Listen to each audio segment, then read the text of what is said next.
Bienvenue dans The Debate, notre espace d'analyse croisée et d'exploration approfondie. Pour la première fois depuis des décennies, l'Occident ne sait littéralement plus fabriquer de navires de guerre. C'est un fait brutal. C'est une vraie crise, oui. Absolument. Aux États-Unis et au Royaume-Uni, les chantiers navals s'enlisent, ils sont incapables de tenir la moindre échéance. Mais au milieu de ce naufrage industriel, il y a une anomalie, les chantiers navals de l'Orient en France. Là-bas, une frégate de nouvelle génération vient d'être assemblée en seulement 43 mois. C'est un contraste saisissant et c'est l'enjeu immédiat de notre discussion aujourd'hui. L'Occident peut-il sauver sa souveraineté face aux géants asiatiques ? C'est bien la question centrale, en effet. Exactement. Et le débat d'aujourd'hui, issu de nos documents de référence, se structure autour de cette dynamique très claire. Est-ce que cette accélération française représente un triomphe industriel qui redéfinit l'efficacité de la défense occidentale ? Ou, à l'inverse, est-ce juste un succès de niche remarquable en Europe mais totalement insuffisant face au volume massif de la Chine ? C'est un excellent point de départ. Pour ma part, je défendrai l'idée que cette transformation des chantiers français est une véritable révolution systémique et organisationnelle qui offre un nouveau standard de suprématie pour l'Occident tout entier. Eh bien, j'aborderai la question sous un autre angle. Je suis convaincu que même si l'exploit technique de l'Orient est réel, et il l'est, soyons clairs, il reste marginal face aux réalités quantitatives pures qui dictent le rapport de force géopolitique mondial. Alors, commençons tout de suite par ce qui frappe à la lecture du dossier, les chiffres de Naval Group. La livraison de la première frégate, l'amiral Renard, qui est annoncée pour octobre 2025.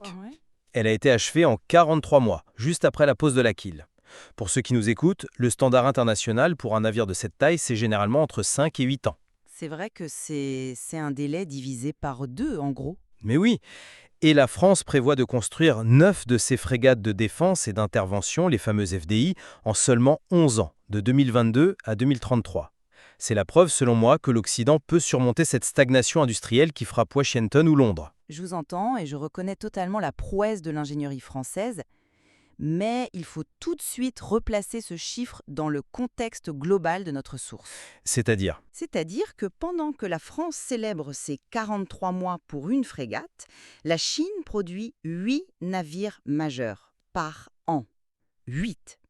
Le rythme moyen français que vous célébrez, il plafonne à 0,8 frégates par an, en moyenne. Avec un pic prévu à 2 unités par an en 2026 quand même. Ouais, un pic à 2 unités, ce n'est pas rien en Europe. D'accord. Mais face à un rival qui inonde littéralement les océans avec des destroyers massifs, cette cadence française ne modifie absolument pas l'équation fondamentale en mer. Pour moi, la France est le leader d'un segment industriel qui est globalement surclassé par l'Asie. Je comprends votre point de vue, mais attendez.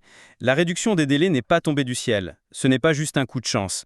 Nos sources parlent du plan C20 F30, avec un investissement de 10 millions d'euros par an à l'Orient. Oui, l'investissement matériel est massif. Et concrètement, cela veut dire une production modulaire, par bloc préassemblé, de la soudure automatisée, une organisation en flux parallèle.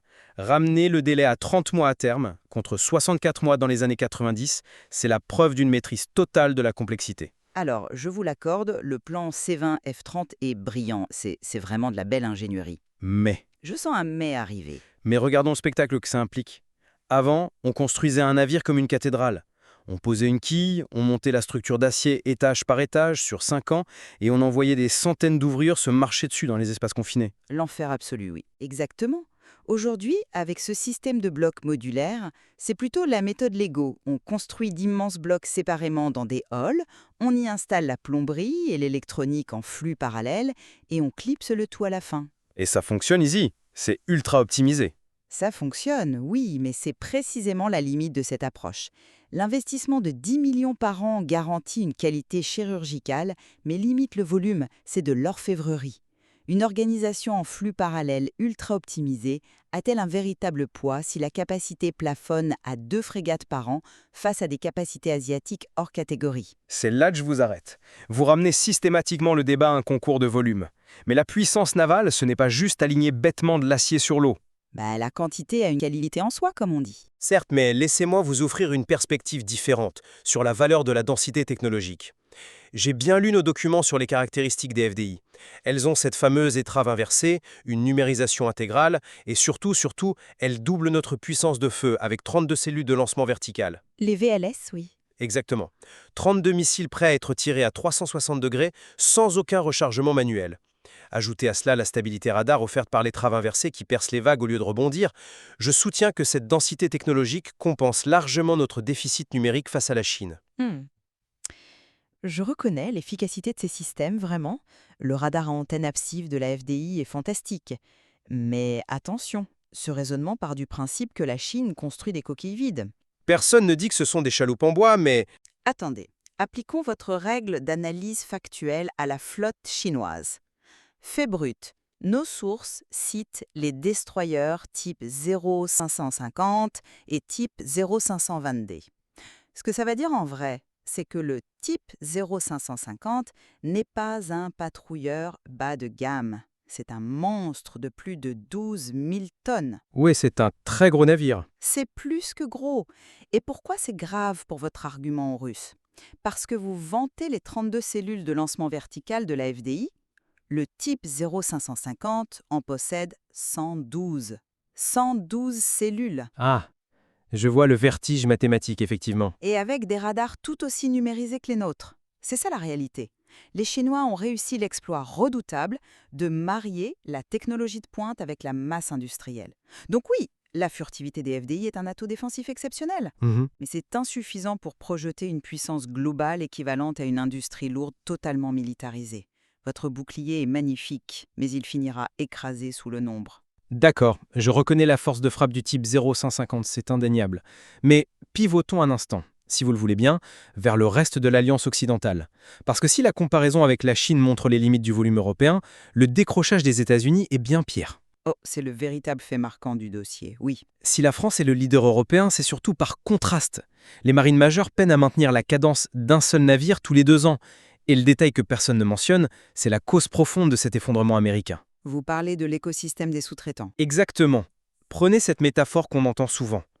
Vous avez une usine dans l'Ohio qui fabriquait une petite valve très spécifique pour le circuit de refroidissement d'un réacteur nucléaire naval. Ouais. Pendant des années, le financement américain a été tellement chaotique, un coup on commande, un coup on arrête, que cette usine a fait faillite.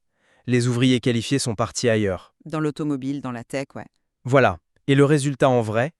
L'Amérique a un destroyer à 2 milliards de dollars qui reste bloqué en cale sèche pendant des mois, tout ça parce qu'une caisse à quelques milliers de dollars n'est plus fabriquée. C'est l'exemple parfait de la perte de compétences. Celui qui vendait la sécurité mondiale est devenu le risque. Exact. Et c'est précisément pour cela que je soutiens que la France n'est pas juste un survivant d'une industrie mourante. Elle est le laboratoire de R&D de survie de l'Occident. Mais réfléchissez-y, si les États-Unis ne peuvent plus tenir aucun délai parce que leur écosystème est brisé, la méthode lorientaise n'est plus juste une fierté française. C'est potentiellement le seul modèle viable. Les autres chantiers occidentaux vont devoir imiter l'Orient pour se sauver. Alors, l'idée que Washington puisse simplement cloner l'Orient, je vous arrête tout de suite, ça se heurte à un mur de réalité logistique. Ah bon? Pourquoi ne pourrait-il pas copier un modèle qui fonctionne? Ils ont l'argent. Parce que ce que vous décrivez, c'est l'exportation d'un modèle d'optimisation de la rareté. Le modèle français fonctionne parce qu'il est petit, ultra contrôlable, sous la perfusion de l'État. Mais il y a un vice caché dans ce système de blocs modulaires en flux tendu. Un vice caché. Vous avez vous-même salué l'ingénierie tout à l'heure. Oui, quand tout fonctionne à la perfection. Mais la production modulaire, comme les fameux Lego, ça exige l'infaillibilité absolue. Si un sous-traitant livre un composant défectueux dans un bloc, ou si un tuyau est décalé d'1 millimètre, vous ne pouvez pas fermer le navire. C'est pour ça que l'Orient a investi dans les logiciels de conception 3D et le zéro défaut. Justement, dans l'ancien modèle linéaire, la fameuse cathédrale, on pouvait toujours bricoler dans la coque si ça coinçait. Avec le flux parallèle ultra tendu, le moindre grain de sable arrête toute l'usine. Joie. C'est un exercice de funambulisme industriel. Face à la résilience brute de la Chine, qui a tellement d'infrastructures qu'elle peut se permettre d'absorber des erreurs et d'inonder le problème de main-d'œuvre, eh bien, notre perfection théorique est extrêmement fragile. Je comprends parfaitement le risque du flux tendu. L'image du funambule est très juste.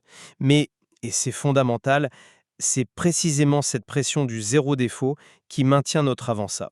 C'est un pari risqué. C'est le seul pari possible. Nous n'avons pas le choix de la méthode. Si nous essayons de combattre la masse asiatique par la masse, nous perdrons. Nous n'avons ni la main-d'œuvre, ni l'écosystème de l'Ohio dont on parlait pour le faire. L'Orient montre la seule voie de survie. Et c'est là la source de mon pessimisme stratégique pour le coup.